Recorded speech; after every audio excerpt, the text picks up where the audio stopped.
Saudara, usai WUS yang disorot karena beban utang sangat besar, kini kondisi ibu kota Nusantara IKN jadi sorotan media Inggris The Guardian yang mengkritik keadaan IKN semakin sepi. Kita bahas lengkapnya bersama juru bicara PSI, Kamarudin, lalu ada juga peneliti senior Great Institute, Jumhur Hidayat, dan analis politik Yunarto Wijaya. Selamat sore Bapak-Bapak semua. Selamat sore. Selamat sore. Ya, saya mau nanya ke Bang Kamarudin dulu. Bang Kamarudin, kenapa nih lagi-lagi legasinya Pak Jokowi diusik-usik? Kali ini yang terakhir adalah tanggapan dari koran Inggris The Guardian yang mengkritik bahwa kondisi IKN saat ini sepi. Jadi begini ya, Pak Jokowi itu kan membangunnya ya, melihat sesuatu itu secara visioner, jangka panjang ya. Begitu juga dengan IKN. IKN ini amanah pendiri bangsa ya. Soekarno sudah menggagas ya IKN itu tahun 60 ya. Dan kemudian dieksekusi oleh Pak Jokowi dan kemudian Pak Prabowo melanjutkannya. Jadi saya kira nggak ada yang salah dalam hal ini. IKN ya progresnya on the track. Juga Pak Prabowo sudah berkomitmen melanjutkan IKN dalam kepemimpinannya. Hal itu juga bisa kita lihat dengan peraturan presiden ya, baru-baru ini dikeluarkan oleh Pak Prabowo terkait dengan penetapan IKN ini menjadi ibu kota politik tahun 2028. Itu sudah jelas. Ya. Bang Kamarudin. Targetannya dan capaian-capaiannya ya. Itu sudah jelas. Oke. Saya kira sudah jelas. Targetnya sudah jelas, capaian sudah jelas, komitmennya juga sudah jelas akan melanjutkan ibu kota Nusantara nih. Tapi pertanyaannya kenapa ini dikritisi bahkan sama The Guardian yang merupakan koran Inggris begitu, koran luar negeri dengan menyebut bahwa IKN ini seperti kota hantu. Kita begini ya, kita ini lagi membangun bangsa ya. Tentunya kritikan-kritikan ya, baik di internal maupun dari luar ya kita tetap harus menghargainya. Tapi yang paling penting adalah faktor internal kita sebagai bangsa yang besar ya, sebagai bangsa yang punya gagasan-gagasan besar seperti gagasan Pak Jokowi ingin menciptakan Indonesia sentris ya. Gagasan ini adalah gagasan Indonesia sentris ya. Selama ini pembangunan itu hanya berpusat ya di Jawa gitu ya. PDB kita 58% itu di Jawa. Populasi manusianya 56% itu di Jawa. Pak Jokowi kan ingin ya membutuhkan pemerataan, pembangunan dengan konsep Indonesia. Jadi dengan kritik ini ditanggapnya apa Bang Kamarudin pesannya? Ya. Dengan kritik yang dilakukan oleh koran Inggris, media Inggris ini apa pesan yang ditangkap? Ya, kita melihat kritikan ini positif ya buat kita bangsa Indonesia dalam melihat progres pembangunan IKN. Tetapi apa yang dilihat oleh bangsa luar ya tentunya ya belum tentu juga itu sesuai dengan fakta yang terjadi di lapangan ya. Saya kira di lapangan berjalan terus progresnya. Misalnya dikatakan IKN sebagai kota hantu itu hanya saya kira ilusi saja ya. Saya kira ya IKN itu berjalan pembangunannya, bahkan Pak Prabowo sendiri sudah berkomitmen, bahkan sudah menetapkan capaiannya di tahun 2028 ya, kita akan menjadi ibu kota politik di. Jadi ini merupakan kritik yang membangun aja sebenarnya, nggak ada masalah gitu ya. Kalau gitu saya tanyakan ke Bang Jumhur. Bang Jumhur, kan kemarin waktu itu terakhir adalah Pak Presiden menyatakan komitmennya akan melanjutkan IKN di 2008 menjadi ibu kota politik. Nah sebenarnya ibu kota politik ini apa nih? Ada pembeda nggak dengan IKN? Ya saya rasa itu sih semacam eufemisme aja dari sebetulnya apalah itu tidak layak untuk diteruskan sebetulnya. Tapi mungkin tidak mau terburu-buru ya itu gambaran kami dari luar. Dan faktanya memang. Maksudnya tidak layak diteruskan gimana nih Bang Jumhur? Ya sekarang gini ya, kita nih memang agak dalam 10 tahun pemerintahan Jokowi itu peradaban bangsa kita tuh diturunin gitu. Jadi segala sesuatu hanya berdasarkan soal fisik. Soal ibu kota itu ya tuan-tuan dan puan-puan itu soal ruh bukan soal fisik ya. Jadi kalau bangun fisik itu semua orang juga bisa, dan yang menarik lagi bahwa pembangunan IKN juga tidak dalam satu perencanaan yang utuh gitu loh. Tiba-tiba dipidatokan oleh presiden dan semua orang terjebak harus membangun IKN. Nggak pernah ada perencanaan diskusi publik FGD apa, nggak pernah ada. Tapi sekarang Karena bukan kita sudah ada mau- komitmen bahwa di 2028 IKN akan menjadi ibu kota politik. Iya, saya setuju itu sudah ada, tapi perubahan-perubahan itu sangat mungkin terjadi. Besok sekarang ada yang namanya opportunity loss gitu ya, uang sekian puluh triliun mau dialihkan ke sana, sekarang udah 75 triliun loh. Nah, sementara kita tahu ada berapa puluh juta orang yang miskin yang kelaparan, bahkan apa itu nggak lebih penting gitu untuk pertumbuhan ekonomi, pusat pertumbuhan apa ya, harus di satu titik dengan dana sebesar itu, dengan uang sebesar itu. Kalau tiap beberapa kota dibesarkan dengan tambahan 2-3 triliun nanti, jangan-jangan tuh menjadi pusat pertumbuhan dari beberapa puluh kota gitu loh. Idenya tuh jadi apa ya, tidak science and knowledge based apa namanya economic policy, jadi tidak berbasis sains dan ilmu pengetahuan pengambilan kebijakan pada waktu itu. Dan kita sekarang tidak usah terjerumus mengikuti kegagalan itu. Dan Jadi artinya kalau dianggap kegagalan tidak dilanjutkan, Bang Jumhur? Ada ide kenapa? Kalau dianggap kegagalan berarti artinya dilanjutkan atau enggak nih komitmen untuk ibu kota Nusantara ini? Menurut saya, kalau Nanti saya ya Bang Jumhur ya. Tahan dulu ya, usai jeda tetap bersama kami di Kompas Petang.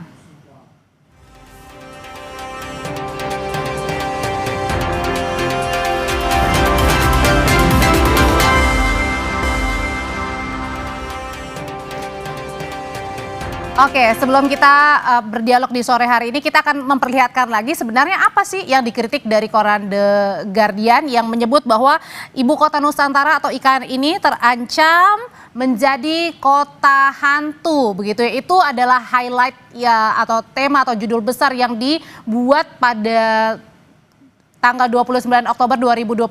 Jadi pertanyaan saya Mas Toto, sebenarnya terancam kota hantu versinya The Guardian ini tertujunya ke siapa? Ke Pak Jokowi atau ke Pak Prabowo?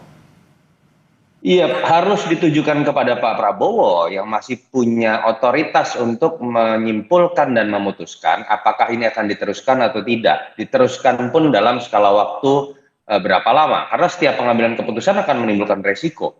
Yang jelas ada beberapa fakta yang nggak bisa dibantah.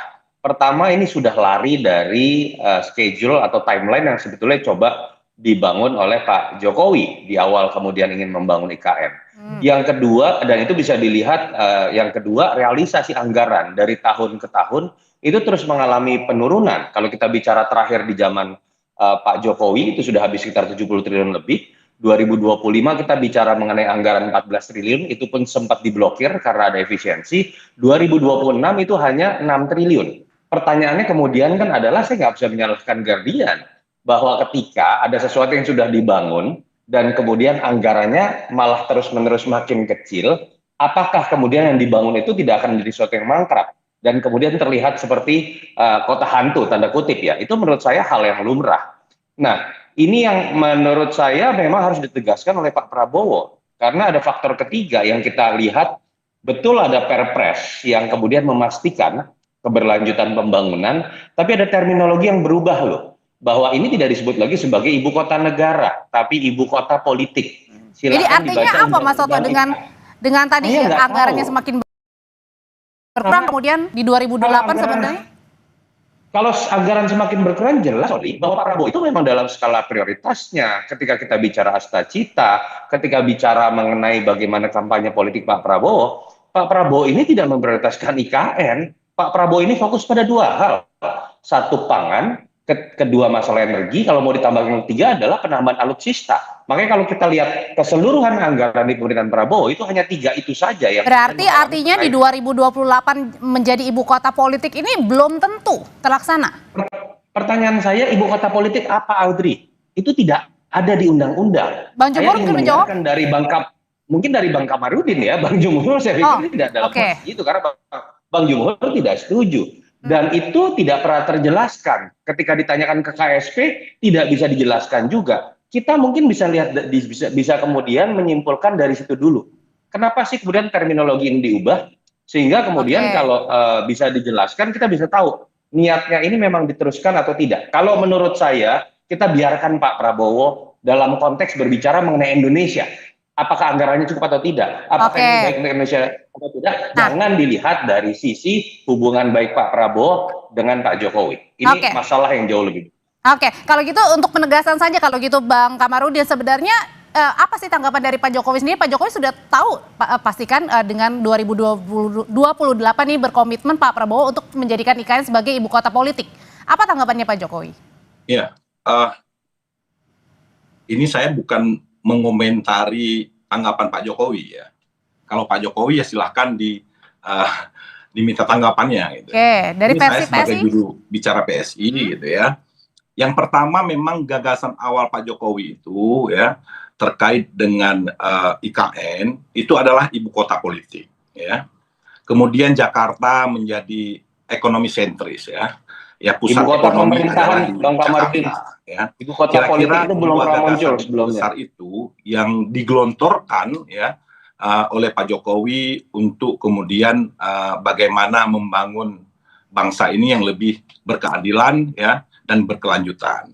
Kemudian Pak Prabowo ya, skema Pak Prabowo itu sudah jelas ya, targetannya sudah jelas ya. Perpres yang dikeluarkan ya beberapa minggu yang lalu itu menandakan komitmen beliau ya untuk bagaimana melanjutkan IKN menjadi pusat ibu kota politik ya, atau kemudian menjadi sentral pemerintahan di IKN. Itu saya kira sudah jelas. Oke, kalau gitu saya mau tanya deh, kalau gitu berkaitan dengan Perpres 79 ini tentang komitmen Pak Prabowo untuk melanjutkan IKN menjadi ibu kota politik dan di 2028, pertanyaan apakah ini bentuk komitmen dari seorang Pak Prabowo Subianto untuk melanjutkan proyek IKN, Bang Jumhur? Saya kira itu adalah komitmen Pak Prabowo ya. Kita tahu ya Pak Prabowo sama Pak Jokowi ya saling Bang Jumhur, Bang Kamarudin. koordinasi terkait dengan keberlanjutan ya pembangunan Oke. yang telah pertanyaan ini saya tujukan ke Bang Jumhur, Bang Kamarudin, sebentar. Kemudian dilanjutkan oleh Pak Prabowo. Itu saya kira sudah clear. Terkait persoalan persoalan alokasi APBN ya, itu persoalan teknis ya. Itu juga bisa di tahun berikutnya. Ya. Oke, sebentar Bang Jumhur. Bang Kamarudin sebentar. Skemanya tidak hanya persoalan skema APBN ya, pembangunan IKN ini. Saya kira itu. Oke, Bang Kamarudin. Bang Kamarudin sebentar ya. Tahan dulu sebentar, Bang Jumhur. Kalau gitu apa tanggapannya sebenarnya di Perpres 79 ini, apakah ini merupakan bentuk komitmen yang serius betul dari Pak Prabowo dan kenapa juga mengubahnya ke ibu kota politik bukan ibu kota Nusantara begitu? Komitmen yang sangat serius dari Presiden Prabowo itu pada rakyat, memberdayakan rakyat jelata, itu yang komitmen yang paling pasti.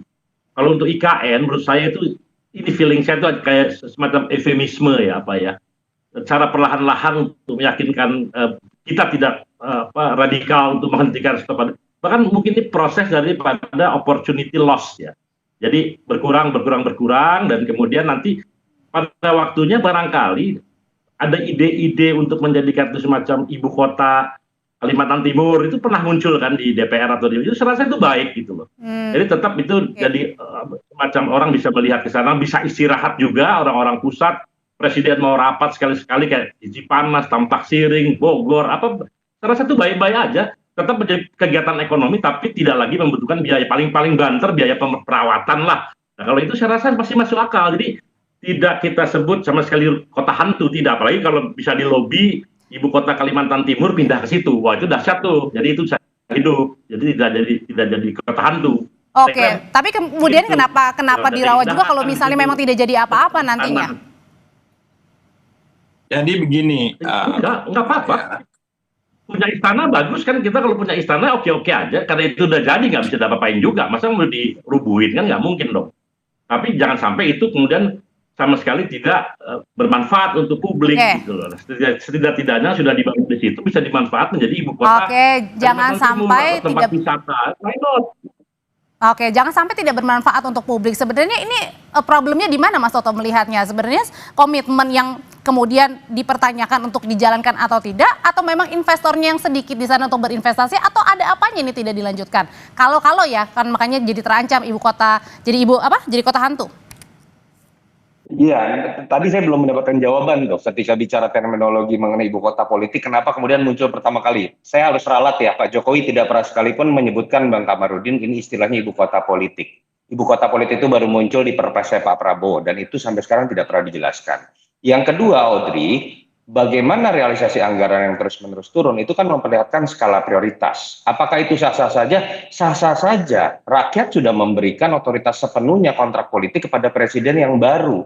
Betul ada continuity dalam konteks Pak Prabowo melanjutkan Pak Jokowi, tapi kan kita tahu bahwa dua orang ini dua orang yang berbeda. Konteksnya menurut saya sampai sekarang berhenti pada level bahwa Pak Jokowi bisa menitipkan anaknya saja kok menjadi wapres. Tapi ketika berbicara program, dari awal kalau kita belajar mengenai karakter kepemimpinan, prioritas kampanye politik, Pak Prabowo dan Pak Jokowi punya prioritas yang berbeda.